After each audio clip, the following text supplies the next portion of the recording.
আগস্টের 5 তারিখের পরে আমরা অনেকের চরিত্র দেখতে পেলাম, যে জিনিস যার না জোর জবরদস্তি করে দখল করে নিজের আয়ত্তে নিয়ে নিয়েছে। আল্লাহর নবীর কথা কি শুনলাম, যে জিনিস আপনার না ওটা যদি দখল করে নিজের আয়ত্তে নিয়ে নেন, ওই দিন থেকে আপনি নবীর উম্মত না। যেহেতু ওরা উম্মত দাবি করে না, এগুলো ওদের জন্য না, কিন্তু আমাদের বাংলাদেশে এটা আমার মনে হয় মেলে। আল্লাহ তাআলা বলেন, কোন মানুষ যখন পাপ করতে করতে সীমা লঙ্ঘন করে আর সীমা থাকে না, তখন তার জন্য অপমানজনক শাস্তি আমি রেডি করি। মঞ্চে বসা ওলামা ইকরাম, সামনে বসা মুসলমান ভাইরা, পর্দার আড়ালের সম্মানিতা মা এবং বোনেরা, বিশেষ করে আমার আগে যিনি কথা বলছিলেন হাফেজ মাওলানা আবু তৈয়ব, ইমাম ইস্ট লন্ডন মসজিদ লন্ডন, আলোচনা রেখেছেন মাওলানা শাহজালাল। তাকুয়া শিল্পী গোষ্ঠী এসেছে আপনাদের এখানে। হাফেজ মোহাম্মদ হাবিবুল্লাহ কোরআন কারীম থেকে তেলাওয়াতের মাধ্যমে অনুষ্ঠান উদ্বোধন করেছে। জান্নাতেও এরকম একটা অনুষ্ঠান আল্লাহ নিজে করবে, সেখানে নিজেই থাকবেন সভাপতি, মোহাম্মদ রাসূলুল্লাহ থাকবেন প্রধান অতিথি, হযরতে দাউদ আলাইহিস সালাম। এইরকম হাবিবুল্লাহর মতো হাফেজ মোহাম্মদ হাবিবুল্লাহ এসেছে এখানে। হাবিবুল্লাহর মতো কোরআনে কারীমের সূরা তাহা তেলাওয়াত করে অনুষ্ঠান উদ্বোধন করবে আমাদের নবী মুহাম্মদুর রাসূলুল্লাহ সাল্লাল্লাহু আলাইহি ওয়াসাল্লাম। তিনি সূরা রহমান থেকে তেলাওয়াত করে যারা জান্নাত পাবে তারা যেহেতু শুধু শ্রোতা, অন্য কেউ সেখানে প্রবেশ করতে পারবে না। এই মানুষগুলোর সামনেই কোরআনে কারীমের সূরা রহমান তেলাওয়াত করে শোনাবে। আমরা তো কোনোদিন শুনিনি নবীর কণ্ঠ, আবু জেহেল শুনেছিল। সারা রাত পায়ের ওপরে ভর দিয়ে দাঁড়িয়ে মুহাম্মদুর রাসূলুল্লাহর কণ্ঠের তেলাওয়াত শুনতো, যদিও বিরোধিতা করত। আল্লাহ আমাদের ভাগ্যে রাখেননি, ১৫০০ বছর পরে হলেও আমরা এসেছি। কেমন যে হবে আল্লাহ যেন ওই দিন শোনার মতো একটা সুযোগ আমাদের দান করেন। সর্বশেষ সভাপতির বক্তব্যে মহান আল্লাহ নিজেই সূরা রহমান কোরআনের দিল বলা হয়, এক একটা আয়াত তেলাওয়াত করে বান্দা বান্দীদের সামনে ৫০ আলফা সানা মিম্মা তাউদ্দুন ১-২ করে যেভাবে গণনা করেন, এক একটা আয়াত শুনতে সময় লাগবে ৫০,০০০ বছর। আল্লাহর কুদরতি কণ্ঠে ওই দিন এখানে আমরা যারা এসেছি শ্রোতা হিসাবে যেন অন্তত একটু জায়গা আমরা পাই। সামনে বসা মুসলমান ভাইরা, পর্দার আড়ালের সম্মানিতা মা এবং বোনেরা, যেহেতু পিরোজপুর জেলায় আমরা জানি সারা বাংলাদেশের মানুষেরা যে এখানে অন্য ধর্মের মানুষও বাস করে, নাকি এ থানায় নেই? কোরআনের অনুষ্ঠান দিয়েছেন আপনারা। এই অনুষ্ঠান শুধুমাত্র মুসলমানদের জন্য না, দল মত নির্বিশেষে, জাতি বর্ণ ধর্ম সবার জন্য। হাদা বায়ানুল লিন্নাস হুদাল লিন্নাস, মানুষ পদবাচ্যে যারা বিবেচিত আমরা সবার জন্য আজকের আলোচনা হবে ইনশাআল্লাহ। আলাকাদ কাররামনা বানি আদম, এই পৃথিবীতে সবচাইতে বেশি সম্মান আল্লাহ দিয়েছেন বনি আদম সন্তানকে। কিন্তু আমরা দুঃখজনক হলো সত্য, ৫৪ বছরে পৃথিবীর সবচাইতে সম্মানিত যারা মানুষ, আল্লাহ কিন্তু বলেননি আলাকাদ কাররামনা মিন মুসলিমিন বা বানি মুসলিমিন, বলেছেন যে মুসলমান সন্তানদের শুধু সম্মান দিয়েছে দুনিয়ায় না, মানুষ ছাড়া তাদেরই সম্মান আল্লাহ দিয়েছে। আসলে ৫৪ বছরে এই মানুষের সম্মান নিয়ে সবচাইতে বেশি সিনেমিনি খেলা হয়েছে আমাদের এই দেশে। এখনো বিশ্বের অনেক দেশে হচ্ছে, বিশেষ করে আমাদের প্রতিবেশী ভারতে মানুষের সম্মান নিয়ে কি সিনেমিনি খেলছে দেখছে। আজকেও কতগুলো ৩টা দেখলাম মাদ্রাসা তারা বন্ধ করে তালা লাগিয়ে দিচ্ছে। নবীজির হাদিস পড়ছিলাম আজকে আসার সময়, এদিকে তাকান। বিশ্বনবী জানিয়েছেন, মানে দাগা মা লাইসা লাহু ফালাইসা মিন্না ওয়ালিয়াতাবাররা মাকআদাহু মিনান নার, রাহু মুসলিম। আমি আলেমদেরকে বলছি, এদিকে তাকান। বিশ্বনবী জানিয়েছেন, এই পৃথিবীতে যেই জিনিস তোমার না, ওইটা যদি জোর করে নিজের দখলে নিয়ে নাও, সে যেভাবে হোক, চুরি করে হোক, ডাকাতি করে হোক, চাঁদাবাজি করে হোক, ছিনতাই করে হোক, ফাঁকি দিয়ে হোক, যে কোনো কায়দায় যদি ওটা নিজের দখলে রেখে দাও, যেই দিন এটা দখল করে নিজের আয়ত্তে নিয়ে নেবে, ফালাইসা মিন্না, ওই দিন থেকে তুমি আমার উম্মতের ভেতর থেকে আর নেই, বের হয়ে গেলে। বলেন তো এরকম মানুষ পৃথিবীতে এখন আছে না নেই? ভারতে আমাদের পূর্বপুরুষ তারা এই যে ওয়াকফ করেছিল জমি জায়গা, মসজিদ মাদ্রাসা খানকা ঈদগাহ গোরস্থান, এটার জন্য। অথচ এই পৃথিবীর অবৈধ মানুষ যারা এখন উগ্রপন্থী হিন্দুরা, সব হিন্দু না, উগ্রপন্থী যারা, এই মোদির মরিদ যারা, এই নিকৃষ্ট মানুষ পৃথিবীতে ৬ জন এখন আছে, তার ভেতরে মোদি ২ নাম্বার। কারণ মানুষ যখন সীমা ছাড়িয়ে যায় তখন তার কপালে আল্লাহ হেদায়েত বলে আর কিছু রাখে না। ইন্নামা নুমলি লাহুম লিয়াজদাদু ইসমা ওয়া লাহুম আযাবুম মুহিন, সূরা আলে ইমরানের ভেতরে আছে, ৪ নাম্বার পারা ১২ নাম্বার পৃষ্ঠা ৯ নাম্বার লাইনে আছে। আল্লাহ তাআলা বলেন, কোন মানুষ যখন পাপ করতে করতে সীমা লঙ্ঘন করে আর সীমা থাকে না, তখন তার জন্য অপমানজনক শাস্তি আমি রেডি করি। আজ পাকিস্তান যেভাবে তাদের অস্ত্রগুলো ত্যাগ করেছে, আমার মনে হয় ভারত ইনশাল্লাহ সামনে স্বাধীন হবে। এই জন্যে ভারতবাসী যারা আছেন আপনাদেরকে আহ্বান জানাচ্ছি এই ছোট্ট জায়গা থেকে, এই মাতাল লোকটাকে আপনারা থামান। এই নরেন্দ্র মোদী একটা মাতাল, এই গরুর মদ খাওয়া লোক। এই শয়তানরা যদি আপনারা না থামান না, শেষে দেখবেন মুসলিম বিশ্বের 57টা দেশ এক হয়ে গেলে মানচিত্র থেকে পৃথিবী থেকে হারিয়ে যাবে। আর সেইটাই এখন কিন্তু সামনে আসতেছে। আমরা চাই এই লোকটা যেন থামে এবং পৃথিবীর মানুষেরা যেন একটু শান্তিতে থাকে, যেহেতু মানুষের সম্মান নিয়ে সিনেমিনি খেলছে। মুসলমানদের ওয়াকফ করার সম্পদগুলো এখন অবৈধ আইন বানিয়ে সেগুলো আপনারা নিজেদের দখলে নিয়ে নিচ্ছেন। ও জিনিস কি আপনাদের? ওগুলো আমাদের বাপ দাদা মুসলিমদের। এই কথা বলেন না কেন? আল্লাহর নবীর কথা কি শুনলাম? যে জিনিস আপনার না, ওটা যদি দখল করে নিজের আয়ত্তে নিয়ে নেন, ওই দিন থেকে আপনি নবীর উম্মত না। যেহেতু ওরা উম্মত দাবি করে না, এগুলো ওদের জন্য না। কিন্তু আমাদের বাংলাদেশে এটা আমার মনে হয় মেলে। আগস্টের 5 তারিখের পরে আমরা অনেকের চরিত্র দেখতে পেলাম, যে জিনিস যার না, জোর জবরদস্তি করে দখল করে নিজের আয়ত্তে নিয়ে নিয়েছে। এই জেলায় মনে হয় এখনো হয়নি।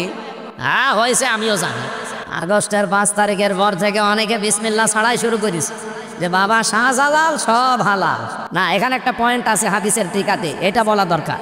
কিছু মানুষ কিন্তু ভুল বুঝবে। যেই জিনিস আপনারই ছিল কিন্তু কেউ দখল করে নিয়েছিল, ওটা যদি আপনি ফেরত পান বা নিজের আয়ত্তে নিয়ে নেন, তাহলে আপনি এই হাদিসের যে শাস্তি, এর আওতা মুক্ত থাকবেন। আমি কথা বোঝাতে পারিনি। যে জিনিস আপনার ছিল, দখল হয়ে গিয়েছিল অন্যের, এখন আপনি ওইটা আবার ফেরত পেয়েছেন, নিজের আয়ত্তে এখন আপনার আছে, তাহলে এই হাদিসের প্রথম শাস্তি কি?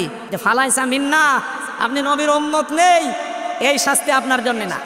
যেমন বাংলাদেশে ইসলামী ব্যাংক যাদের ছিল তারা ফেরত পেয়েছে। এখন যদি কেউ উল্টাপাল্টা ফতোয়া দেন যে না ওরা ছিনতাই করেছে, কেন ছিনতাই করতে যাবে ব্যাংক? এদের, এরা ফেরত পেয়েছে। এই কথা বলছে না কেন? ব্যাংকে আপনার বাবার, আর যারা এতদিন এই যে ছিনতাই করে নিয়েছিল তাদের বাবার, এদের বাবা, এরা মাথার ঘাম পায়ে ফেলে কষ্ট করে ব্যাংকটা বানিয়েছে।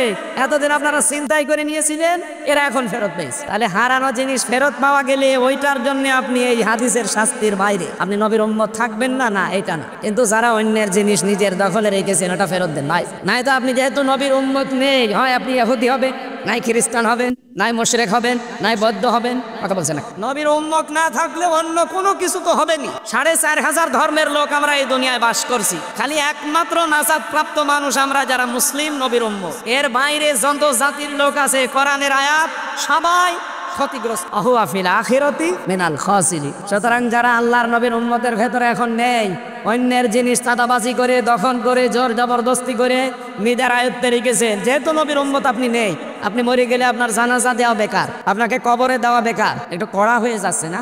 না না, কিসের কড়া? এখনো তো শুরু হয়নি। কোনো কড়া নেই, কেবল শুরু করছে ডোজ দেওয়া। আমি এখানে আসার পর এক ডাক্তার এসেছি, আমার বলছে ওষুধটা খাবেন, যদি এটাই কাজ না হয় ডোজ আমি বাড়িয়ে দেব। আমি যে ডোজ দিচ্ছি মনে হয় এ ডোজে হবে না, আমি সামনে যাচ্ছি। এই ডোজ গ্রহণ করা যাবে না। এখানে নবীর উম্মত আপনি আছেন কিনা এখন বলেন। এই যে যারা এখানে লক্ষাধিক মানুষ বসে আছেন, আপনি নিজেই বলেন, আগস্টের 5 তারিখের পরে এপ্রিলের এই 27 তারিখ, এই 9 মাসের ভেতরে বহু মানুষ নবীর উম্মত থেকে বের হয়ে চলে গেছে, অথচ তারা নামাজ পড়ে, রোজা রাখে, এমনকি হজও করে এসেছে। নবীর উম্মত না থাকলে তার হজ হয়, তার নামাজ হয়, তার রোজা হয়েছে। এদের হাতে পায়ে ধরে বলছে, ভাই যারা নিয়েছেন তারা এই কাল সকালবেলায় তাদের বাড়িতে ফেরত দিয়ে আসবেন, যে ভাই যেভাবে হোক নিয়েছিলাম, এটা আমার না, এই যে ফেরত দিয়ে গেল। যারা যারা রাজি আছেন এই কাজ করতে, হাত তোলেন তো। এই কাঠটা মেরি খেয়েছে, এদিকে আসে। আহা, আরে এটা তো ঠিক হয়নি, রেকর্ড হচ্ছে না। আপনি আন্দাজে হাত তুলতে গেলে এই ক্যামেরা ওইদিকে মারার দরকার নেই। না, আমরা তো আশা করেছিলাম যে অন্তত এই ছেলেটা একটু বাদ আছে, আপনারা দেখে পিরাই লোকে হাত তুলছে, কাঠটা মেরে খেয়েছে, ফেরত দিয়ে দেবেন। ভাই যে দলের লোকই আপনি হন, যে জিনিস আপনার না, যদি আপনি জোর করে নিজের দখলে নিয়ে রাখেন, কাইলকে ফেরত দিয়ে দেবেন। নয়তো আপনার নামাজ, রোজা, এই হজ, যাকাত সব মাঠে মারা যাচ্ছে, কারণ আপনি নবীর উম্মতই নেই। আপনি মরে গেলে যে আমি বিসমিল্লাহি ওয়া আলা মিল্লাতি রাসূলিল্লাহ বলবো, পুরা মিথ্যা। কারণ আল্লাহর নামে, রসুলের নামে, রসুলের আদর্শে তুলে দিলে আপনি রসুলের আদর্শে নেই। 2 নাম্বারটা আরো কঠিন। ওয়ালিয়াতাবাওয়া মাকআদাহু মিনান নার। নবীজি বলেন সে যেন টিকিট কেটে জাহান্নামে নিজের একটা আসন বরাদ্দ করে নিল। আমি তো এই চর্মচোখে দেখতে পাচ্ছি বাংলাদেশে এরকম বহু মানুষ অলরেডি জাহান্নামে টিকিট কেটে বসে আছে। যারা মানুষের জমি দখল করে নিয়েছেন, দোকান দখল করেছেন, এই বাজারেও কত দোকান দখল হয়ে গেছে, নামে বেনামে। নাকি বেশি বললাম? ওই আপনারটা মনে হয় নিয়েছে, ঠিক ঠিক বলছেন 2 বার। যাদেরটাই হয়েছে এরকম, আল্লাহর কসম আমরা ফেরত দিয়ে দেব। সে যদি জামাত ইসলামের লোক হয়, বিএনপির লোক হয়, চরমনাইয়ের লোক হয়, যে দলই করেন না কেন, আপনি নবীর উম্মত আর নেই। আপনি আগে ফেরত দিয়ে দিন। হ্যাঁ, ওটা যদি আপনারই থাকে, এতদিন ওরা দখল করে নিয়েছিল, ওটা আপনি ফেরত পেয়েছেন, এটা অসুবিধা। এরকম যদি কেউ করে থাকেন, বাবা শাহজালাল আপনার জন্য হালাল আছে। এ কথা বুঝতেছেন? আমি যে কথাটা বলতে চাই, এই হাদিসটা নিয়ে আসলাম। পৃথিবীর এই নিকৃষ্ট মানুষদের তালিকায় যাদের নাম, এই মানুষগুলো দেখেন মানবতার সবচাইতে বড় শত্রু এরা, এবং এই মানুষগুলোর জন্য এখন পৃথিবী অশান্ত হয়ে উঠতেছে। অলরেডি ইন্ডিয়াতে এই মোদি পৃথিবীর নিকৃষ্ট সন্ত্রাসী, জঙ্গি ও দাঙ্গা বাঁধিয়ে দিয়েছে। আমি গতকালকে দেখলাম 2 জন দাড়িওয়ালা মুসলমানকে মাটিতে ফেলে জবাই করছে উগ্রপন্থী কিছু হিন্দুরা। এ পৃথিবীর যত অপকর্মের মূল হোতা হয় ইহুদিরা, না এই উগ্রপন্থী হিন্দুরা। মানে দেখেন যত অপকর্ম আছে, আমি এই যে আমার মোবাইলে প্রায় 70টা নোট করেছি, তামাম দুনিয়া মিলে। ওই সেই হিটলার থেকে শুরু হয়েছে, অত ছিল কি মুসলমান, কি ছিল খ্রিস্টান। এখান থেকে শুরু হয়ে আজকের এই দিন পর্যন্ত যা চলছে দুনিয়ায় যত অপকর্মে, এর মূলে হচ্ছে হয় ইহুদিরা, না হিন্দু মুশরিক যারা উগ্রপন্থী যারা, তারা সব হিন্দু না। এই জন্য অন্যান্য যারা হিন্দু ভাইরা আছেন, এই লোকটাকে আমার মনে হয় থামানো দরকার, নাই তো পৃথিবী বসবাসের অযোগ্য হয়ে যাবে সামনে। বোঝা আরম্ভ করেছে তাম পৃথিবী, কিন্তু আবার যুদ্ধ লেগে গেল বলি একটা মানুষের মন মতো চলতে গিয়ে আমরা দুনিয়াতে অশান্ত হয়ে যাবো। কোন কারণে? ভাই ওকে মেরে ফেলে, নাই থামা। এক কথা বলেন না কেন? কারণ এরকম অভিশপ্ত মানুষের দুনিয়ায় থাকার দরকার নেই। ভালোই তো চলছে পৃথিবী, মাঝে মাঝে শয়তান খালি অশান্ত করে দেয়। এখানে এই শয়তান আছে, আর ওদিকে ইসরায়েলে ওই শয়তান আছে। আদের পেছনে শুধু কলকাঠি নাড়ে আর একটা জাতি আছে, আমি নাম দিচ্ছি পরে। আজকের তেলাওয়াতকৃত আয়াতে কিছু গুরুত্বপূর্ণ তথ্য আছে, বাস্তবের সাথে মিলিয়ে আমরা এই কথাগুলো শুনতে চাই, বলতে চাই ইনশাআল্লাহ। যেহেতু কোরআন সবার জন্য উন্মুক্ত, এটাকে শুধু মুসলমানদের বলেন বলেন আল্লাহ রাব্বুল আলামিন বলেন, হাদা বায়ানুল লিন-নাসি ওয়া হুদাও ওয়া মাউইযাতুল লিল মুত্তাকিন। সূরা আলে ইমরানের 138 নম্বর আয়াতে আছে, 4 নম্বর পারার 6 নম্বর পৃষ্ঠা 13 নম্বর লাইনে আছে, না 12 নম্বর লাইনে আল্লাহ পাক বলেন, হে পৃথিবীর মানুষেরা, এ কোরআন আমি নাজিল করেছি জীবিত মানুষদের জন্য বায়ান হিসাবে। তাহলে কোরআন শরীফ মরা মানুষের জন্য না, জীবিত মানুষের জন্য। কিন্তু দুঃখজনক হলেও সত্য, এই 15.5 বছরের দিকে তাকান, জীবিত মানুষদেরকে কোরআন শোনানো, কোরআন বোঝানো বড় কঠিন হয়ে দাঁড়িয়েছিল। জেল থেকে বের হওয়ার পরে আমার মাহফিল ছিল এই মঠবাড়িয়ায়, আমি চলেও এসেছিলাম, কিন্তু শয়তানরা আমারে ঢুকতে দেয়নি। আমি গিয়ে এসেছিলাম আমার বাবার কাহিনী শোনাতে, কোরআনের কথা শোনার জন্য, বোঝার জন্য এসেছিলাম জীবিত মানুষদের সামনে। সে কুষ্টিয়া থেকে আমি অলরেডি খুলনা পার হয়ে গেছি। হঠাৎ করে আমারে বলছে, আপনিও পালান, আমরাও পালাচ্ছি। পুলিশ এসে আগেই ঘিরে ফেলেছে। পুলিশ যদিও আজকেও এসেছে, হয়তো পুলিশ আজকে আর এখন আর হবে না, কারণ এখন আর আগস্টের 5 তারিখের আগে, হে এ দেশ আর আগস্টের 5 তারিখের আগে আছে। ওপেন ঘোষণা দিচ্ছি, বাংলাদেশের 56,000 বর্গ মাইলের 1 ইঞ্চি জায়গায় কোরআনের ওপেন কথা বলতে যদি কেউ বাধা দেয়, সেদিন সাতক্ষীরা একজন বাধা দিয়েছে। আমার সামনে কোনো শয়তান পড়ে না। যদি কোনো জায়গায় পায় না, একেবারে জায়গায় কবর দিয়ে দেবো, তাও বিসমিল্লাহি ওয়া আলা মিল্লাতি রাসূলিল্লাহ ছাড়া কোনো ছাড় নেই। কারণ ওর জন্য বিসমিল্লাহ পড়েও লাভ নেই, আলা মিল্লাতি রাসূলিল্লাহ পড়েও লাভ নেই। ও এমনিও জাহান্নামে যাবে। কোরআন বিরোধী যারা, জাহান্নামী তারা। এ ফাতোয়া কে দিয়েছে? সুতরাং কেউ বাধা দেওয়ার সাহস করবেন না। অন্য যারা দিয়েছেন। আমার সামনে এখনো পর্যন্ত পড়েনি, বিশেষ করে আগস্টের 5 তারিখের পর থেকে। এর আগে পড়েছিল কিছু শয়তান, আমি তখন কিছু বলি না। এখন যদি পড়েন, আমি একেবারে আল্লাহু আকবার বলে ওই ওদের সে পাঠা সবাই করে যেভাবে, ওরা তো আল্লাহু আকবার বলে না। আশা করছি এই দুঃসাহস কেউ দেখাবেন না। আপনি নিজের কপালে নিজে আগুন লাগাচ্ছেন, আর মানুষের ভেতরে বিভ্রান্ত ছড়াচ্ছে। সাতক্ষীরার যে চেয়ারম্যান নামে কলঙ্ক, এই কোলাঙ্গার এই লোকটা কয়েকদিন আগেও প্রশাসনের লোক তাকে পাট পার বলে গালি দিয়েছে। অথচ কোরআনের মাহফিলে যে আলেমকে অপমান করে, আমি কেন যেদিন থাকলাম না। আমার 1 তারিখে আছে সাতক্ষীরায়, দেখি ওই আল্লাহর ওলি পড়ে কিনা। যদি পড়ে করে আমি লবণ ছাড়া চিনি ফেল। শয়তান। আমার ভাইরা, জীবিত মানুষদেরকে কোরআন শোনাতে বলেছেন কে? আরো জোরে বলেন। কেন? কোরআনে কারীম জানিয়েছে কেন জীবিত মানুষদেরকে শোনাবেন। ওয়াযাক্কির ফাইন্না যিকরা তানফাউল মুমিনিন। কেন আপনি কোরআন দিয়ে আলোচনা করবেন? যারা মুমিন, যাদের ভেতরে ঈমান আছে, এই মানুষগুলোর উপকার হবে। আর যারা আল্লাহর ধমকের ভয় পায়, so admonish and or by the Holy Quran him who fears my threat ফাদাক্কির বিল কোরআনি মান ইয়াখাফু ওয়াঈদ। যারা আল্লাহর ধমককে ভয় পায়, এই মানুষগুলো কোরআনের আলোচনা শুনলে মাস্ট বি তাদের উপকার হবে। কে বলছে? যাক্কির ফাইন্না যিকরা তানফাউল মুমিনিন। তানফাউল মুজারে, বর্তমান, ভবিষ্যৎ, প্রেজেন্ট, ফিউচার। এখন আমরা যারা শুনছি আমাদের উপকার হচ্ছে। কি উপকার হচ্ছে? আল্লাহ বলেন ইন্নামাল মুমিনুনা আল্লাযীনা ইযা যুকিরাল্লাহু ওয়াজিলাত কুলুবুহুম ওয়া ইযা তুলিয়াত আলাইহিম আয়াতুহু যাদাতুহুম ঈমানা ওয়া আলা রাব্বিহিম ইয়াতাওয়াক্কালুন। এক নম্বরে যারা সত্যিকারের মুমিন, তাদের সামনে আল্লাহর আয়াতগুলো যখন আপনি উচ্চারণ করবেন, তাদের অন্তরাত্মা কেঁপে উঠবে, হয় আশায় নাই ভয়ে। দুই নম্বরে তাদের ঈমান যা ছিল কোরআনের আলোচনায়, তাদের ঈমান আল্লাহ আরো বাড়িয়ে দেবে। তিন নম্বরে তারা বাড়ি যাওয়ার আগে সিদ্ধান্ত নিয়ে যাবে, জীবনে যদি ভরসা করি কার উপরে? অবশ্যই যেন আমাদের ঈমান যা আছে বাড়বে, এটা আল্লাহর কথা। ঈমান যে আপনার বাড়ছে তার প্রমাণ কি? নবীজি বলেন বাম স্তনের 2 আঙ্গুল নিচে একটা গোস্তের টুকরা আছে। কোরআনের আয়াত যদি মানুষ বুঝে বুঝে শোনে পড়ে, তখন এটা কাঁপ ধরে, এর ভেতরে কাঁপাকাঁপি শুরু হয়। দ্বিতীয় নম্বরে আপনার শরীরের এই যে পশমগুলো খাড়া হয়ে যায়। এই যে আমার খাড়া হয়ে গেছে, আপনি দেখেন আপনার খাড়া হয়ে যাবে যদি কোরআনের আয়াত বোঝেন।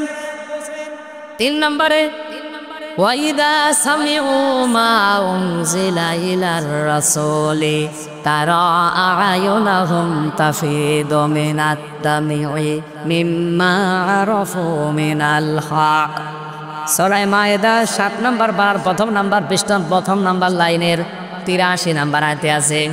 আল্লাহ বলেন যখন আমার আয়াতগুলো মানুষ শুনবে, নবী আপনি দেখবেন যারা বোঝে, এর মর্মবাণী, এর অর্থ, ব্যাখ্যা, বিশ্লেষণ যারা বুঝেছে, যারা একনিষ্ঠভাবে মন দিয়ে যারা আমার কালামের কথাগুলো বোঝার চেষ্টায় আছে, ওই মানুষগুলোর চোখের দিকে তাকিয়ে দেখবেন মনের বসান্তেই তারা কাঁদতেছে। কখন তাদের চোখে পানি এসে গেছে ওরা নিজেও টের পাবে না।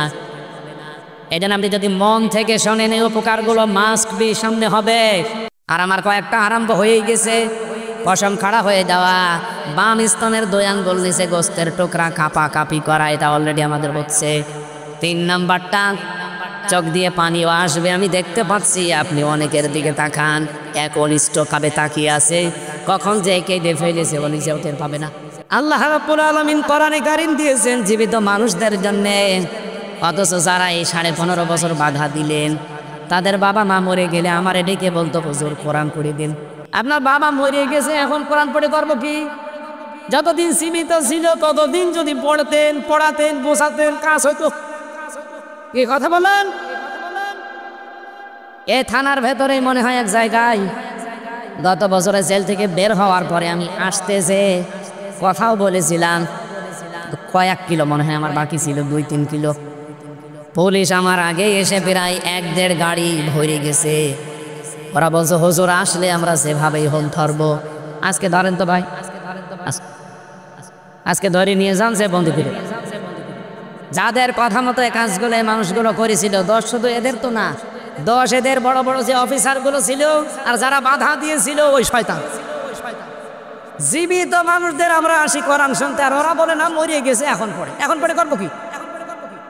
আমি আহ্বান জানাচ্ছি, এটা যেহেতু রেকর্ড হচ্ছে সারা বাংলাদেশে, সাধারণ যে পোশাক পরে পুলিশেরা আছে এদের দোষ না ভাই। হ্যাঁ, কিছু উল্টাপাল্টা লোক ছিল, সে মানুষরা পালিয়েছে। আমার কুষ্টিয়ায় বাড়ির নিচে যে ভাড়া থাকতো, ওটা ছাত্রলীগের ক্যাডার ছিল, আমি জানতাম না, আমি তো 3 বছর জেলে।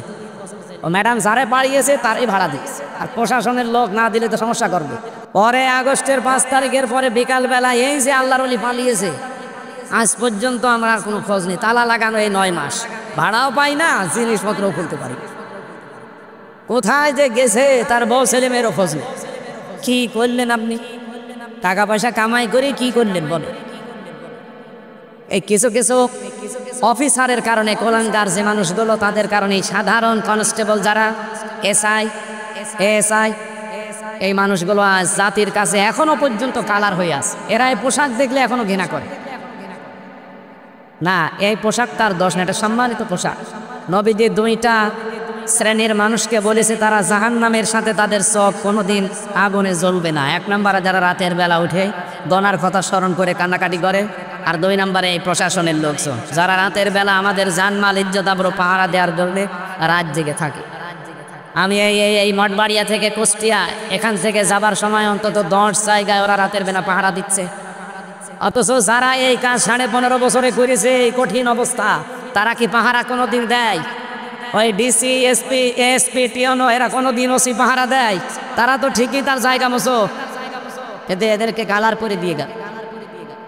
এই জন্য আমরা বারবার আহ্বান জানিয়েছি ডক্টর মোহাম্মদ ইউনূস সাহেবের কাছে, স্বরাষ্ট্রমন্ত্রীর উপদেষ্টার দায়িত্বে যিনি আছেন, বহুবার কথা বলা হচ্ছে ওদের বিভাগটা আলাদা করে দিন। প্রশাসন আগামী থেকে কারো কথা মতো চলবে না, ওরা চলবে ওদের আইজির কথা মতো। কে কথা বলে না কেন? কোন নেতা খেতা পাতি নেতা, এমপি মন্ত্রী উপজেলা চেয়ারম্যান না, কারো কথা শোনার দরকার নেই। ওরা শুনবে ওদের গতিতে, ওদের আইজির কথা মতো, দেশ ঠান্ডা হয়ে থাকবে। আমি মালয়েশিয়া এটাই দেখে আসলাম, সিঙ্গাপুরে এইটা দেখে আসলাম, এই যে ছিলাম কিছুদিন আগে। এই সমস্ত দেশগুলোতে শান্তি বিরাজ করার পেছনে কারণ হচ্ছে এই প্রশাসনের এই নিরপেক্ষতা। কিন্তু এগুলো সব দলীয়করণ করে ফেলেছিল। এই জন্য আমরা জাতির লোকেরা ছিলাম মিনি জাহান্নামে। আমরা আগামী থেকে আর জাহান্নামে থাকতে চাই না। এই জন্য দায়িত্বে যারা আছেন, আমি নিজের কথা বলছি না, এটা বহু মানুষের কাছে আমি শুনেছি, এমনকি প্রশাসনের বড় বড় মানুষকেও শুনছি। তারা বলছে এই কথা মানুষকে জানান, ওপরে যেন বলে যে আমাদের বিভাগ আলাদা করে দেন। আমরা কোনো নেতা খেতা পাতি এগুলোর কথা শুনে চলতে চাই না। আমরা চলবো আমাদের আইজির কথা মতো, আমাদের বিভাগ অনুযায়ী। দেখেন দেশে শান্তি হয় কিনা। মালয়েশিয়াতে যে শান্তি শুধু এই কারণে, এটা আমরা চাই কিনা বলেন তো? এই লক্ষ মানুষেরা একটু হাত তুলে জানান দেন তো সরকারের কাছে, এটা চাই কিনা? প্রশাসন থাকবে আলাদা, ওদের বিভাগে আলাদা। কথা বলেন না কেন? কোনো এমপি মন্ত্রী নেতা খেতা উপজেলা চেয়ারম্যান কারো কথা শোনা লাগবে না। আমরা এরকম একটা বাংলাদেশ সামনে দেখতে চাই না। ওরাই তখন দেখবেন আল্লাহর খাস ওলি হয়ে যাবে। প্রশাসনের জন্য মন থেকে মুসাফির অবস্থায় দোয়া করছি। নিজেদের বাবা মা আত্মীয় স্বজন ছেড়ে যারা বাংলার বিভিন্ন প্রান্তে আমাদের জানমাল ইজ্জত আবরু হেফাজতের জন্যে দিন নেই রাত নেই, 24 ঘন্টা ওদের ডিউটি। বাংলাদেশে একটাই বিভাগ আছে যাদের কোনো ডিউটির শেষ নেই। 8 ঘন্টা না, কে বলেছে? ওদের 24 ঘন্টা ডিউটি। টয়লেটে যদি বসে থাকে, যদি বাঁশি পড়ে, অর্ধেক শেষ করে দৌড় দেওয়া লাগে। এইরকম কঠিন চাকরি ওইটা, আমি নিজে তো দেখেছি। সম্মানিত ভাইরা, এই জন্যে মন থেকে মুসাফির অবস্থায় দোয়া করছে, আল্লাহ তাদেরকে আগের সেই অবস্থায় তুমি আবার ফিরিয়ে দাও। বাংলার মানুষের ভেতরে যে ভ্রান্ত ধারণাটা এখনো আছে, ভ্রান্ত ধারণাটা আসলে আমরা পেয়েছিলাম কষ্ট। এই কষ্টের কারণে যাই হয়েছিল, এটা যেন আগের অবস্থায় আবার এই মানুষগুলো ফিরিয়ে যায়। বলে না আমি কোরআন শোনানোর কথা কি মরা মানুষ না জীবিত মানুষ? আমরা কি মরা না জীবিত? দুইটা কথা আল্লাহ এর পরবর্তীতে দিয়েছেন। ও হুদান, পথ নির্দেশে গায়ের ভেতর থেকে নেওয়া লাগবে। কারণ হেদা হুদা শব্দের শাব্দিক অর্থ আমি 55টা পেয়েছি তাফসিরে। এদিকে তাকান, তাফসিরে ফি জিলালিল কোরআন দেখবেন, তাফসিরে বাইজাবি দেখবেন, এই হুদার আগে আলিফ লাম আছে। আল্লাহ পাক না, এই হুদার আগে ওয়াও আছে, ওয়া। বাইজাবি নাসিরউদ্দিন বাইজাবি রহমতুল্লাহ আলাইহি ব্যাখ্যা করতে গিয়ে তিনি টিকাই দিয়েছেন কেন আল্লাহ হুদান দিলেন, এরপরে মাওয়াইজাতুন দিলেন। এই দুইটা গুরুত্বপূর্ণ শব্দ আল্লাহ এখানে প্রয়োগ করলেন, তৈরি করে লাগিয়ে দিয়েছেন। কেন জানেন?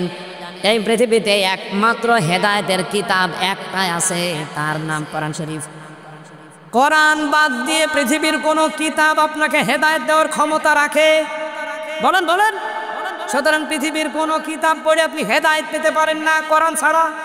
আর কোরআনের ব্যাখ্যা যদি হয় আপনি পড়েন, কোরআনের বিশ্লেষণ যদি করা থাকে পড়বেন, আপনার জীবনে পড়া যাই হবে, লেখাপড়া কোরআন কেন্দ্রিক হওয়া লাগবে। দুঃখজনক হলো সত্য যে সিলেবাস বানিয়ে উপহার দিয়েছিল জাতিকে, কোরআনের কিছু ছিল। বলেন কি রান্না শিখাতো? ডাল রান্না, আম রান্না, বেগুন রান্না করা, ডিম ভাজি, ও তো আমি শিখে করবো, আমার বউ নেই। শিক্ষা ব্যবস্থাকে পুরা ধ্বংস করে ফেলেছিল এরা। আল্লাহ যদি দয়া করে দেশটা দ্বিতীয়বার স্বাধীন করে না দিত, আল্লাহর কসমে শান্তি অলরেডি জাহান্নামে প্রবেশ করেছিল। আপনি তো টের পাচ্ছেন না? ক্লাস 7 এর 8 এর বই পড়ানো যেত না? যারা পড়ায় জিজ্ঞাসা করে দেখেন। একটা মেয়েকে তার বাবা যদি ক্লাস 7 8 এর বই পড়াতে যায়, আমার আল্লাহর কসম মাস প্রিয় লজ্জায় মরে যাওয়ার কথা, যদি বাবা হয়ে থাকে। এই কথা বলেন না কেন? শিক্ষকরা বাবার মতো না? তারা পড়াবে কি করে মেয়েকে বলেন? এই জায়গায় পৌঁছেছিল সমকামিতার নাম দিয়ে, শরীফ শরীফার নাম দিয়ে এমন জায়গায় জাতিকে নেওয়ার চেষ্টা চালাচ্ছিল ভারতের প্রেসক্রিপশন অনুযায়ী, আপনি ভাবতেও পারেননি। একটা লোক সকালে বলছে আমি শরীফ, বিকালে বলছে আমি শরীফা। এটা আজকেই ব্রাহ্মণবাড়িয়া এক জেলায় দেখছিলাম একটু আগে আসার সময়, যে 2 মেয়ে তারা বিয়ে করেছে। আরে ভাই, আপনারা নিজেরাই যদি বিয়ে করেন তা আমরা কি ঘাস কাটছি? আমাদের কোনো কাজ নেই, আমরা কি করব? আমাদের কোনো কাজ নেই। আর আমরা জানি বরিশাল বিভাগের মানুষেরা টাটকা জিনিস খায়, তো বিশেষ করে বরিশাল, ভোলা, পটুয়াখালী, বরগুনা, পিরোজপুর, এই সমস্ত জেলার মানুষ নদীর ধারে তো সব টাটকা জিনিস খায়। এদের বউ লাগে 3-4টি করে। তাই আপনারা মেয়েরা যদি বিয়ে করে ফেলেন তা আমরা করবো কি? আমরা খুলনা বিভাগের মানুষেরা যাই আছি, তা আপনারা তো আরো সমস্যায় পড়বেন বেশি। কথা বলছেন, মুরব্বী তো বুঝেছে। এ পর্যন্ত থাকলেও আমি একটা কথা বলতাম না, কিন্তু সকালে আপনি শরীফ, বিকালে বলবেন আমি শরীফা লাগছি। আপনি কি বললে শরীফা হয়ে যাবেন? আপনি শরীফা পর্যন্ত বলেও যদি ঠিক থাকতেন তাও তো কিছু বলতাম না। তো বিকালে এসেই তো বলবেন যে আমি যেহেতু শরীফা, হাইকোর্ট আমার রায় দিয়েছে আমি শরীফা, আমি এখন মহিলা হোস্টেলে সিট চাই। মহিলা হোস্টেলে সিট দিলে আপনি ঠিক থাকবেন? ওখানে আমার মেয়ে আছে, আমার বোন আছে, আমার ফুফু আছে, আমার খালা আছে। কথা বলেন না কেন? আমি ওখানে যেয়ে দেখা যাচ্ছে কয়েকদিন পরে আমার মেয়ে, আমার বোন, আমার ফুফু সব যারো সন্তান পেটে নিয়ে ঘুরছে। জাতিকে যারো সন্তান উপহার দেওয়ার জন্য এই শরীফ শরীফা চালাতে চেয়েছিল, আল্লাহ বাঁচিয়ে দিস। নাইতে আপনার মেয়ের অবস্থা, আপনার বোনের অবস্থা ঠিকই তাই হতো। কথা বলেন না কেন? ও যতই দাবি করুক আমি শরীফ থেকে শরীফা, মাল তো ঠিক আগেরটাই আছে। এজন্য হেদায়েত দেওয়ার একচ্ছত্র মালিকানা আল্লাহ কোরআনকে দিয়েছেন। হুদান, এটাই পথ নির্দেশিকা। এখানে একটা হাদিস এসেছে, বলবো আমি, আপনারা শুনতেছেন? তিরমিজি শরীফের হাদিস। এইটাই আমার ওয়াজের ফার্স্ট পয়েন্ট। ভালো করে শুনবেন, যদি মেনে নিতে পারে কপাল খুলে যাবে এক্ষুনি, আর যদি মানতে না পারেন ওই যা ছিলেন তাই। মানিত্তাবাল হুদা বিগাইরিল কোরআন আদাল্লাহুল্লাহ, তিরমিজি শরীফের হাদিস।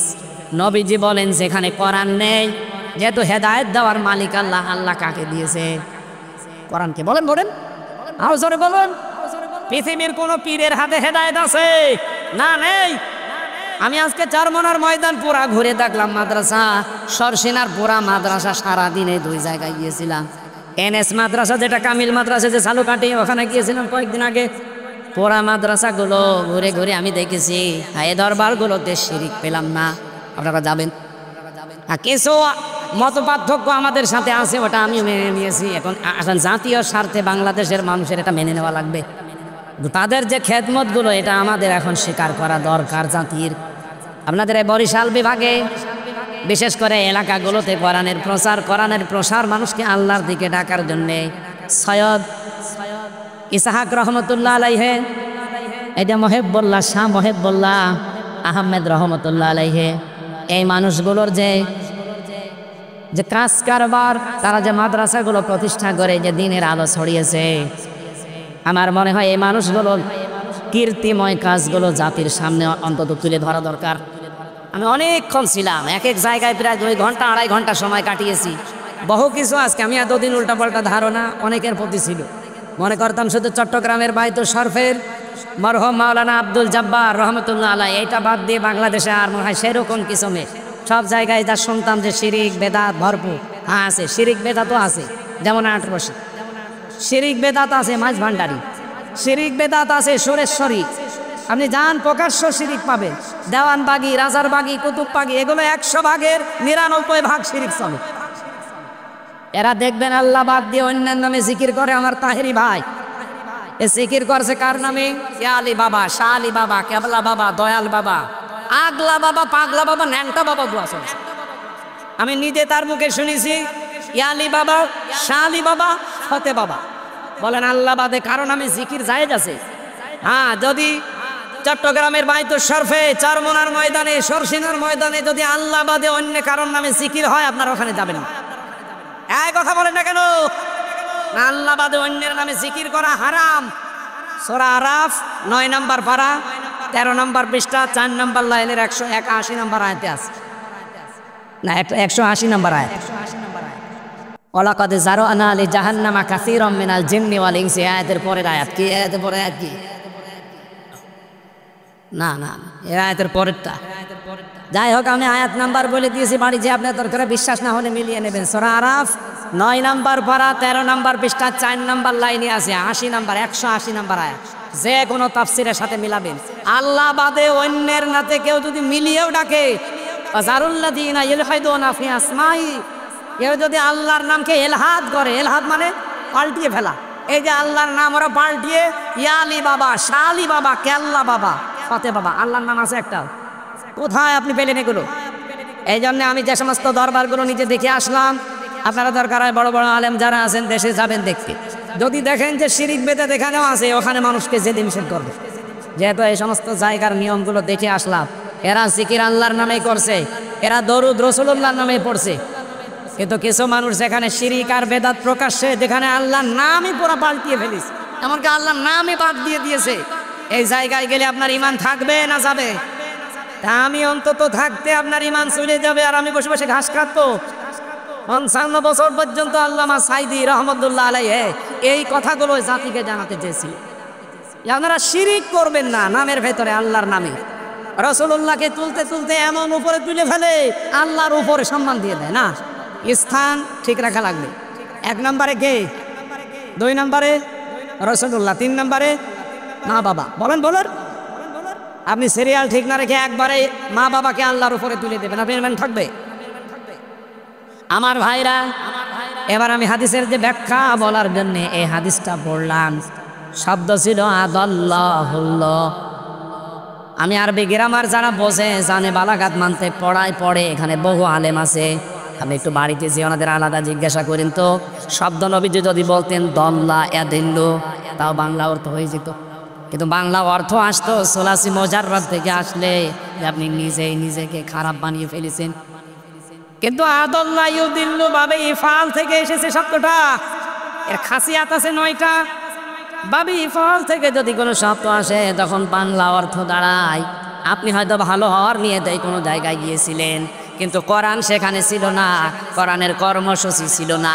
এই জন্য আল্লাহ নিজে দায়িত্ব নিয়ে আপনাকে আরো গোমরা বানিয়ে দেবে। অবিরসপুরবাসী, এবার একটা সত্যি কথা বলেন তো, যেই দরবারে কোরআন চলে না, কোরআনের নিয়ম নীতি চলে না, ওই দরবারে যদি আপনি ভালো হওয়ার নিয়তে যান, আপনাকে খারাপ বানিয়ে দেবে কে? আরো জোরে বলেন। এ পর্যন্ত বিশ্বাস করেছেন নাকি হাদিস আমি বানালাম? আরেকটু নিচে যাব, কয়েকজন বলছে। হ্যাঁ, বলেন না কেন? বাংলাদেশে 73টার উপরে এখন রাজনৈতিক দল। কে কি মনে করবেন, খুশি হবেন, রাজি হবেন, দুঃখ পাবেন, আমি ওইদিকে তাকাই না। কোরআন হাদিস সামনে আসলে আমি চোখ বন্ধ করে বলি, কে রাজি হবে, কে দুঃখ পাবে, আমার দেখার দরকার নেই। এই 73টা রাজনৈতিক দল বাংলাদেশে, যেই দলের কর্মসূচিতে কোরআন নেই, যেই দলের কর্মসূচিতে কোরআন চলে না, ওই দলের প্রতিষ্ঠাতা যদি আমার বাবাও হয়, আমার স্বামীও হয়, ওই দলে যদি আমি ভালো হওয়ার নিয়তে থাকি, আমাকে খারাপ বানাবে কে? সুতরাং ওই রকম দলে আমি আজকে থেকে আর আছি। কারা কারা নেই হাত তোলেন তো। আন্দাজে হাত ধরবেন না, দেখেন তো হাত ধরেনি কে, দেখেন। আলহামদুলিল্লাহ, ওয়াজ হয়ে গেছে। আর ওয়াজ করা লাগবে? আর কি ওয়াজ আছে? যেই দলে কোরআন নেই, যেই দলের কর্মসূচিতে কোরআন চলে না, ওই দলের প্রতিষ্ঠাতা আমার বাবা হোক, আমার স্বামী হোক, আমি আর নেই। তাহলে এই দেশে কি আর কোনো দল থাকার কথা? বলেন। আল্লাহ আমাদেরকে হেদায়েত দান করুন। এই যে 4টা শব্দ দিয়ে জিকির করাচ্ছি, এটা হাদিসের শব্দ, এর বাইরে কোনো জিকিরের শব্দ নেই। সুবহানাল্লাহ, আলহামদুলিল্লাহ, লা ইলাহা ইল্লাল্লাহ, আল্লাহু আকবার, এর বাইরে যা আছে দোয়া দরুদ। কেউ যদি কেল্লা বাবা, ফতে বাবা, শাহ আলী বাবা, দয়াল বাবা এগুলো কি এর ভেতরে আছে? সুতরাং এরকম কোনো দরবারে যাবেন না। এই 4টা শব্দ দিয়ে যেই দরবারে জিকির হয় ওই দরবারে শেখার জন্যে, জানার জন্য যাবে। কি কথা বলে না কেন? এরকম দরবার যদি চরমনা হয় যাবেন কালকে, যদি সরসি না হয় যাবেন কালকে, যদি 8 রশি হয় যাবেন কালকে। 8 রশি আমি নিজে গিয়ে যেটা দেখেছিলাম, এইভাবে যাওয়া লাগে কবরে, আবার এইভাবে আসা লাগে। আমি ওনারে বললাম যে ভাই আমি নবীর রওজা থেকে আসলাম কয়েকদিন আগে, এইভাবে যাওয়া লাগে না? আমারে বলছে ওটা তোদের নবী, এইটা আমাদের। এই যে খাদেম লাল কাপড় পরি যেটা আছে, ওরে শয়তান, প্রকাশ্য শিরিক যেখানে চলে এদেশের মুসলমানেরা ওখানে আজ যাবে। এটা শুধু এই মঠবাড়ি আইনে রেকর্ড হচ্ছে, সারা বাংলাদেশ লাইভ চলছে। সুতরাং সবাইকে সামনে নিয়ে আমার মনে হয় আমি কথা বলছি, এই 4টা শব্দের বাইরে যে দরবারে জিকির আছে ওই দরবারে যাবেন না। এই কথা দিতে পারবেন না? তাহলে দেখবেন আস্তে আস্তে আপনারা না গেলেও দরবারে এমনি তুলে দেবে, বলবে কোনো কামাই নেই। আল্লাহ বলেন কোরআন আমি জীবিত মানুষদের জন্য বায়ান, বক্তব্য, বিবৃতি কেন দিলাম? এটা হেদায়াত, পথ নির্দেশিকায় এইটাই দিতে পারে। এই জন্য আদাল্লাহ ইউদিল্লু ভাবে ইফাল থেকে বাংলা অর্থ দাঁড়ায়। পৃথিবীতে কোরআন যেখানে নেই তার মানে কোরআনের নিয়ম নীতি চলে না। ওখানে কেউ ভালো হওয়ার নিয়তেও যদি যান, জায়গায় কোরআন নেই, কোরআনের কর্মসূচি নেই, আপনি যদি ভালো হওয়ার নিয়তেও যান আপনি কি ভালো থাকবেন? আর আপনাকে খারাপ বানিয়ে দেবে কে? এই জন্য দেখা যায় আগে বিড়ি খেত না, এখন বিড়ি ধরেছে। আগে গাঁজা বুঝতো না, এখন গাঁজা খায়। ও কি ভালো হয়েছে না খারাপ হয়েছে? বলেন বলেন। এই জন্য এরকম কোনো খারাপ জায়গায় যেখানে খারাপ হওয়ার সম্ভাবনা বেশি যাওয়া যাবে?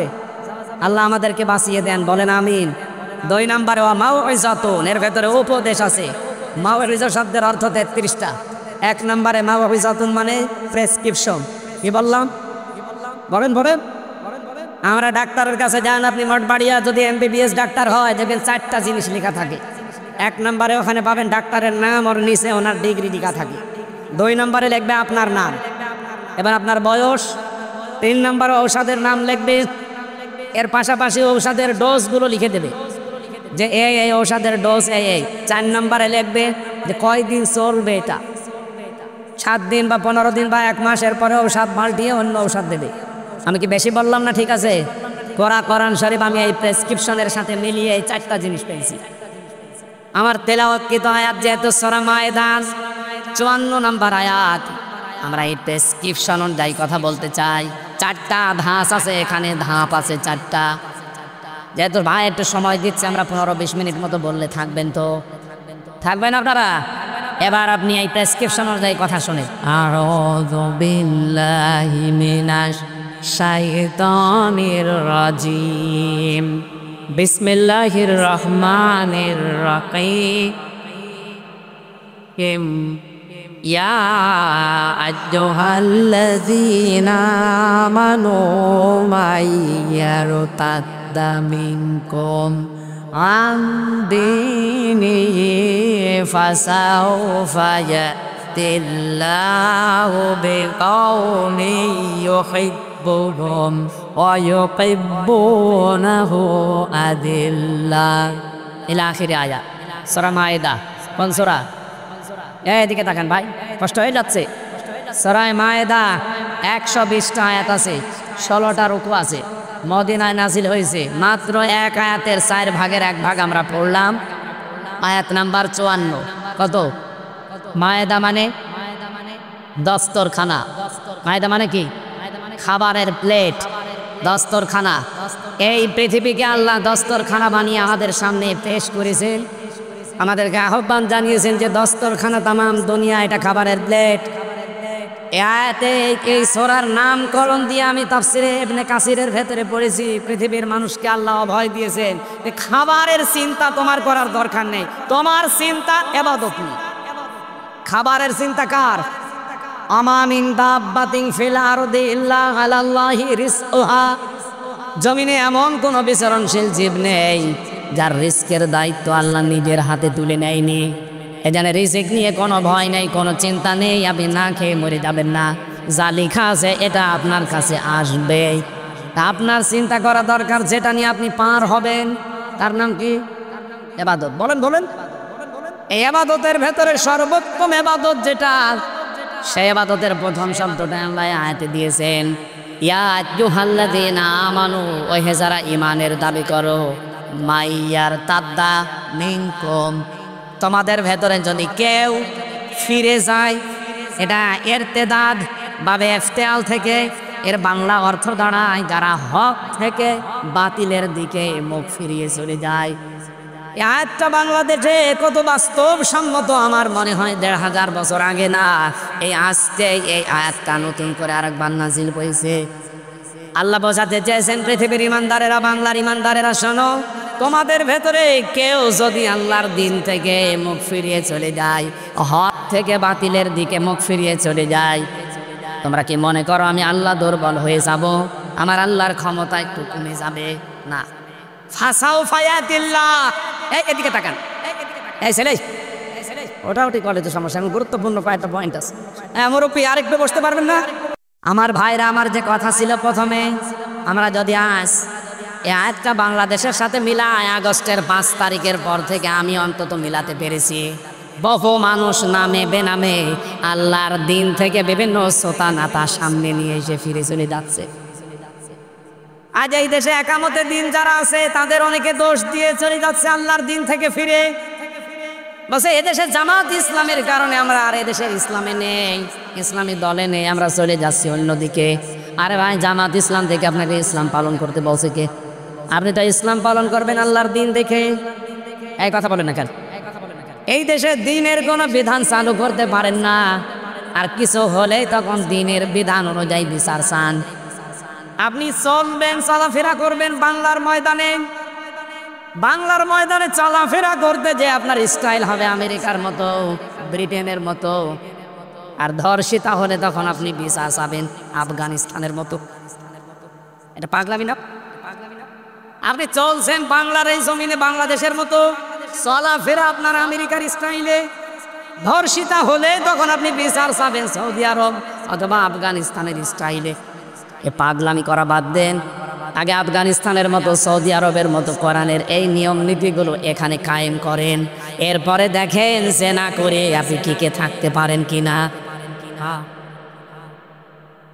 আসিয়াকে ধর্ষণ করার পরে যেভাবে আওয়াজ উঠেছিল, আওয়াজ তোলার দরকার ছিল না, যদি প্রমাণ হয়ে যেত ওই দিনই তাকে বাইতুল মোকাররমের সামনে সঙ্গে সার করা লাগতো। আমার নিজের জীবনে আমি জেলখানায় যাওয়ার আগে 20 সালে একবার ফতোয়া দিয়েছিলাম। আমার কুষ্টিয়া গ্রামের বাড়িতে হালসা জেনা করেছিল, তার স্বামী থাকে বাইরের দেশে, এই মহিলা পাশের বাড়ির একজনের সাথে জেনা করে ধরা পড়েছে একেবারে সরাসরি। গ্রামের লোকজন বলছে হুজুর ফতোয়া দেন, যেহেতু প্রমাণ আছে, সব 4টা সাক্ষী আছে, প্রমাণ দিলাম কি 4 জন দেখেছেন? বলছে হ্যাঁ, আমরা একেবারে সব হাতে নাতে ধরেছি, যেভাবে আপনি কোরআন হাদিসের কথা বলেন ওইভাবেই পেয়েছি। আমি বললাম কোরআনে সূরা নূরের নির্দেশ হচ্ছে তাদেরকে মাটির ভেতরে বুক পর্যন্ত গেড়ে দিয়ে, পাথর দিয়ে, ইট দিয়ে মেরে সঙ্গে সার করে বিদায় করে দেন। এখন গ্রামবাসীকে যদি বলতাম এটা করেন, তাহলে ওরা যদি আমার কথা অনুযায়ী রায়টা এভাবে কার্যকর করতো, ও সঙ্গে স্যার ওই মহিলা হওয়ার আগে আমি হয়েছিতাম।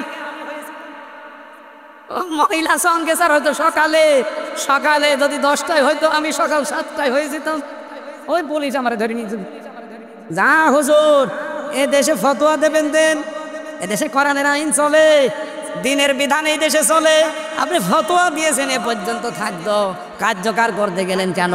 ওই মহিলাকে পরে আগে আপনার সঙ্গে স্যার করিনি, এটা করতো কিনা বলে?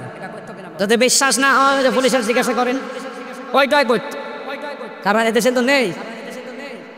কিন্তু এই দেশে যদি আফগানিস্তানের মতো কোরআনের এই আইনটা জারি থাকতো, আর সাক্ষ্য প্রমাণে যদি ধরা পড়ে যেত, বলেন তো আমার রায় দেওয়ার সঙ্গে সঙ্গে কার্যকর হলে আমি সঙ্গে চাবতাম।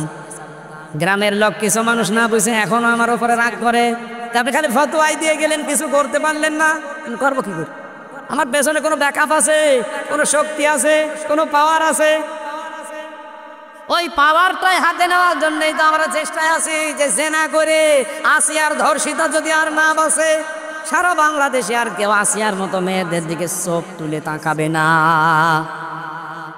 এই জন্যই তো চাচ্ছে বাংলাদেশের সামনে 300 এমপি, 151 জন শামীম সাঈদের মতো মানুষ যদি কোরআন বুকে নিয়ে সংসদের সামনে যেতে পারে, আল্লাহর কসম, সংসদের প্রথম অধিবেশনে উনি বলবে, মাননীয় স্পিকার, আমরা নামাজের বিল চাই, আমরা যাকাতের বিল চাই, আমরা ধর্ষণের বিল চাই। কথা বলছেন না কেন? উনি যদি বলে হাত তোলেন, শামীম সাঈদীর মতো 151 জন যদি হাত তুলতে পারে, ওই দিনই নামাজের বিল কায়েম হয়ে যাবে, ওই দিনই যাকাতের বিল কায়েম হয়ে যাবে, ওই দিনই ধর্ষণের আইন কায়েম হয়ে যাবে। ওর পর দিন থেকে 18 কোটি মানুষ নামাজ পড়বে। আপনি ভোট দিয়েছিলেন আব্দুল আজিজকে মাত্র একটা, আব্দুল জলিলকে মাত্র একটা, শামীম সাঈদীকে মাত্র একটা। ওনারা যদি কোরআন বুকে নিয়ে সত্যিই সামনে যেতে পারে, 151 জন মানুষ যদি সত্যি এই দেশে তৈরি হয়ে যায়, যতগুলো ইসলামের বিধান আছে এগুলো সব ওনারা একটা একটা করে বিল পাশ করাবে। আপনি শুধু একটা ভোট দিয়েছেন, তাতে কি 18 কোটি মানুষ নামাজ পড়লে যে সওয়াব হয়, ওই রকম সওয়াব প্রতিদিন পাবে? আমি যদি মিথ্যা বলে থাকি সূরা নিসা, আমার ভাইরা, এটা রাজনৈতিক বক্তব্য যদি মনে করেন, আল্লাহর কসম, সূরা নিসা 5 নম্বর পারা 10 নম্বর পৃষ্ঠার 12 নম্বর লাইনের 85 নম্বর আয়াত। এত দলিল লম্বা করে তো বলতে পারছি না, বাড়ি যেয়ে খালি মিলিয়ে নেবেন। যদি একটা কথা বাইরে থাকে যে শামীম সাঈদীকে একটা ভোট দেবেন, 18 কোটি মানুষের নামাজ পড়ার সওয়াব হবে, আমি গ্যারান্টি দিতে পারি। উনি এমপি হওয়ার পরেই, আব্দুল জলিল এমপি হওয়ার পরেই প্রথম দিন সংসদের অধিবেশনে নামাজের বিল আনতে বাধ্য, কারণ প্রতিশ্রুতিবদ্ধ ওনারা আল্লাহর কাছে, আল্লাযীনা ইম্মাক্কান্নাহুম ফিল আরদি আকামুস সালাত। যদি আমার এরকম বান্দাদের যারা ঈমান আছে যদি ক্ষমতা দেই, প্রথমেই নামাজের বিল আনবে। দুইজনই আছে, জিজ্ঞাসা করে দেখেন, এনারা যদি নামাজের বিল প্রথম দিন না আনে, জীবনও ভোট দেবেন না। যারা নামাজের বিলের পক্ষে না, যারা বলে শরিয়া আইনে আমরা বিশ্বাস করি না, তাদেরকে আপনি ভোট দেবেন, নামাজের বিল না, মদের বিল পাস করেন। আসিয়ার ধর্ষিতার জীবনও ফাঁসি না, কয়দিন পরে ছেড়ে দেবে। এই যে একটা একটা করে সব ছেড়ে দিচ্ছে। অথচ পৃথিবীর, আমার মনে হয় বাংলাদেশ না, পৃথিবীর যত মাজলুম মানুষ আছে তার ভেতরে অন্যতম মাজলুম একজন মানুষ আজহারুল ইসলাম। হ্যাঁ, কথা বলেন না কেন? এটিএম আজহারুল ইসলাম একজন মাজলুম মানুষ, বিনা কারণে আজ 13 বছর জেলে পড়ে আছে। হাসিনা যেমন অবৈধ, তার রায়গুলো অবৈধ। এক কথা বলেন না কেন? আমরা চাই আগামী 6 তারিখে যে রায়টা আছে, আর কোনো বাঙালিকে হাইকোর্ট দেখাবেন না। কি কথা বলেন না কেন? যেভাবে হোক ধরে মুগ্ধ জীবনে ফেরত দেওয়া লাগবে। কত মানুষকে তো দিয়ে দিলেন। প্রশ্ন করে খালি, ওনার সাজা হয়ে গেছে, উনি সাজাপ্রাপ্ত আসামি, ওনারে জামিন দেবে কি করে? সাজাপ্রাপ্ত তারেক জিয়া ছিল না, তারে ছেড়ে দিলেন কি করে? তার স্ত্রী জবাইদা, ডাক্তার জবাইদা রহমান সাজাপ্রাপ্ত ছিল না, 3 বছরের সাজা ছিল তার। তাদেরকে ছেড়ে দিয়েছেন, আলহামদুলিল্লাহ, আমি খুশি। আপনারা কেউ খুশি না হলে আমি খুশি, কারণ তারা নিরপরাধ। বিনা কারণে তাদেরকে আপনি মিথ্যা মামলা দিয়ে হাসিনা আটকে রেখেছিল। আমার যেমন 3 বছর, আমার মামলাটা নিয়ে আমি বুঝেছি যে এই প্রশাসন, এই আদালত যে কত মিথ্যার ওপরে চলতো, আমি নিজে তো প্রমাণ, কারো জিজ্ঞাসা করা লাগবে। আমি নিজে প্রমাণ না, 3টা বছর আমার জীবন থেকে তারা কেড়ে নিয়েছে। কিয়ামতের দিন আমি জীবনও তাদের ছাড়বো না। যারা যুক্ত ছিল টপ টু বটন, কেউ ছাড়বে না। এই মানুষগুলো ছাড়বে? 13 বছর বাবার কাছ থেকে আলাদা করে রেখেছেন বিনা কারণে। এটিএম আজহারুল ইসলামের যারা মামলার সাক্ষী, তাও কেউ কেউ দেখেছে 6 কিলোমিটার দূর থেকে। ওর চোখে কি পাওয়ার বলেন তো? কেউ দেখেছে 3 কিলোমিটার দূরে, কেউ 1.5 কিলোমিটার দূরে। ওকে মানুষ না বাস পাখি? এই মিথ্যা সাক্ষী, মিথ্যা অজুহাত দিয়ে একটা মানুষের 13টা বছর নষ্ট করে দিলেন। আমরা আবার বলছি, আমিরে জামাত যা বলেছিল আপনাদের কথা মতো তিনি উদ্ধ করেছিলেন। এবার আর তাকে খেপাবেন না। ওনার কিন্তু ধৈর্যের বাঁধ অন্তরাটি শেষ হয়ে গেছে। নাই তো একটা মানুষ কোনোদিন এই কথা বলতে পারে যে আমার দলবল সব নিয়ে আমি স্বেচ্ছায় কারাবরণ করব? কত রকম দুঃখ বিনে মনের ভেতরে আঘাত লাগলে কথা একজন মানুষ বলতে পারে? আগামী মে মাসে, এই সামনে মে মাসের 6 তারিখে যদি বাঙালিকে এই দেশে আবার হাইকোর্ট দেখান, সামনে কিন্তু আবার আগস্টের 5 তারিখ আসতেছে। এই কথা বলে কেন? এটিএম আজহারুল ইসলামের নিঃস্বার্থ মুক্তি চাই আমরা। কারা কারা চান দেখি? কি লিল্লাহে তাকবীর, লিল্লাহে তাকবীর। আজহার ভাইয়ের মুক্তি, এই আওয়াজ আরশ পর্যন্ত চলে গেছে, কারণ আমরা একজন মাজলুম মানুষের পক্ষে আছি। ইব্রাহিম নবীর পক্ষে একটা ব্যান ছিল, তাই তার প্রসাব আল্লাহ পাক করে দিয়েছে। আর এক কাংলাস ছিল বিপক্ষে, ওকে মেরে ফেললে 10টা সওয়াব হয়। সুতরাং আমরা চাই আমাদের ঈমান আমল আমাদের জীবন আল্লাহ এই মাজলুম মানুষের পক্ষ অবলম্বন করার কারণে আল্লাহ যেন পবিত্র করে দেয়, ব্যাঙের আরো জোরে বলেন আমিন। এই জন্য আল্লাহর দিন থেকে বিভিন্ন সোতা নাতা নতুন নতুন কথা তৈরি করে যারা ফেরত চলে যাচ্ছেন, কসম করে বলছি ফাসাউফা ইয়াতিল্লাহ, আল্লাহ সিন সাউফা কদ লাম 13টা শব্দ আছে আয়াতের মাঝে। আল্লাহ জানাতে চেয়েছেন ফাসাউফা ইয়াতিল্লাহ, অতি শীঘ্রই আমি আল্লাহ কিন্তু এমন একটা জাতি এমন একটা দল তৈরি করে দেব যারা আল্লাহর দিন থেকে আজ মুখ ফিরিয়ে চলে যাচ্ছ বিভিন্ন সোতা নাতা দিয়ে, বিভিন্ন উল্টাপাল্টা কথা নতুন নতুন বাণী তৈরি করে আল্লাহর দিন থেকে যারা আজ ফেরত চলে যাও, কি করব আমি জানো? ফাসাউফা ইয়াতিল্লাহ, এখানে ফায়েল কর্তা সরাসরি কে?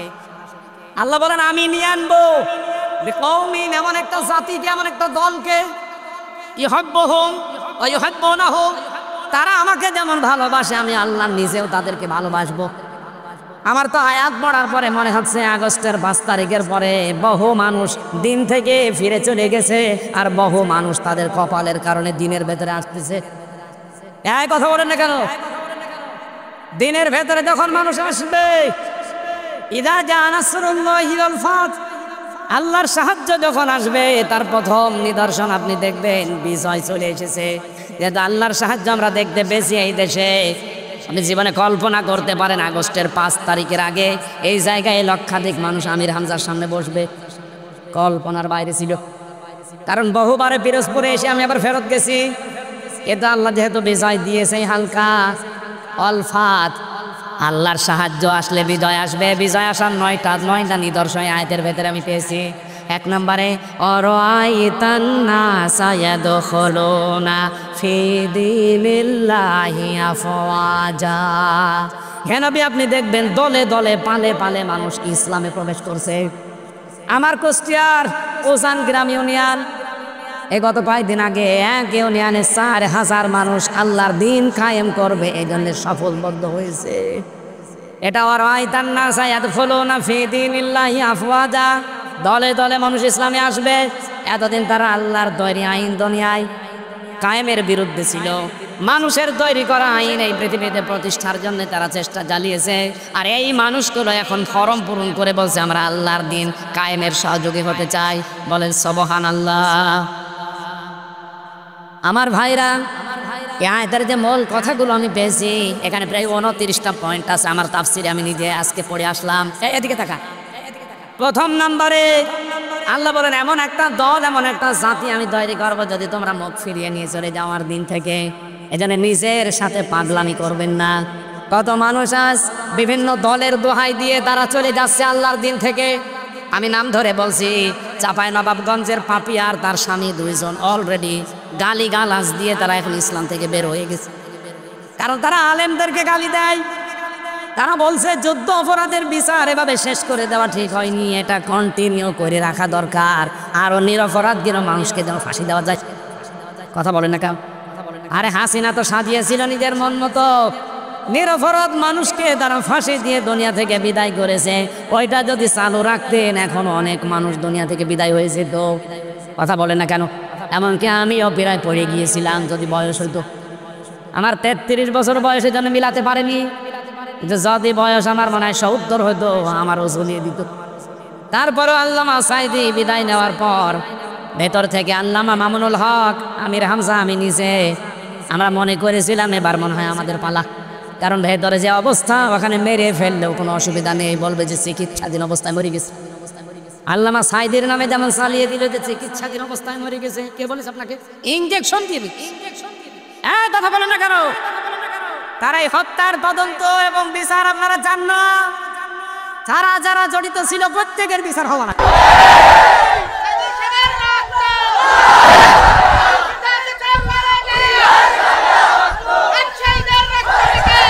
আমার ভাইরা ঠিক আছে, আমার যে 29টা পয়েন্ট ছিল সবগুলো যদি বলতে আজকে নাও পারি, আমি সব লিখে এনেছিলাম। আমি গুরুত্বপূর্ণটা বলছি।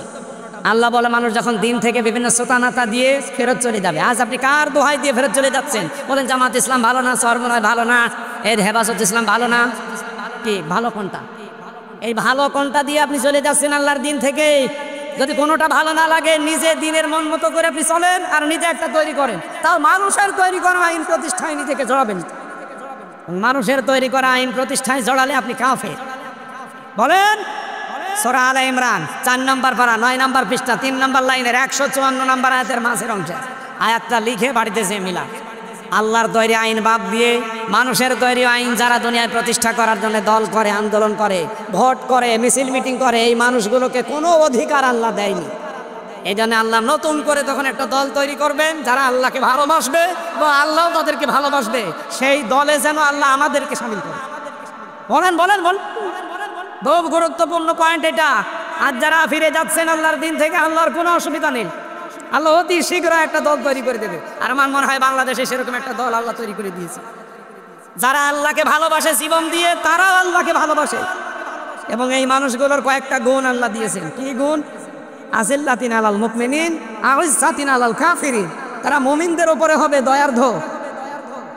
আপনি বাস্তবে বাংলাদেশে মিলান, আল্লাহর কসম, যারা আল্লাহ মনোনীত করলেন যাদেরকে দিন কায়েমের জন্য, দেখেন তাদের ভেতর ভালোবাসা। এই শামীম ভাইয়ের সাথে আমার রক্তের সম্পর্ক আছে, আত্মীয়তার সম্পর্ক আছে। কোথায় পিরোজপুর বাড়ি, কোথায় আমার বাড়ি কুষ্টিয়া, অথচ আমার নিজের আপন ভাইয়ের চাইতে ওনারা ভালোবাসি শুধু দিনের কারণে।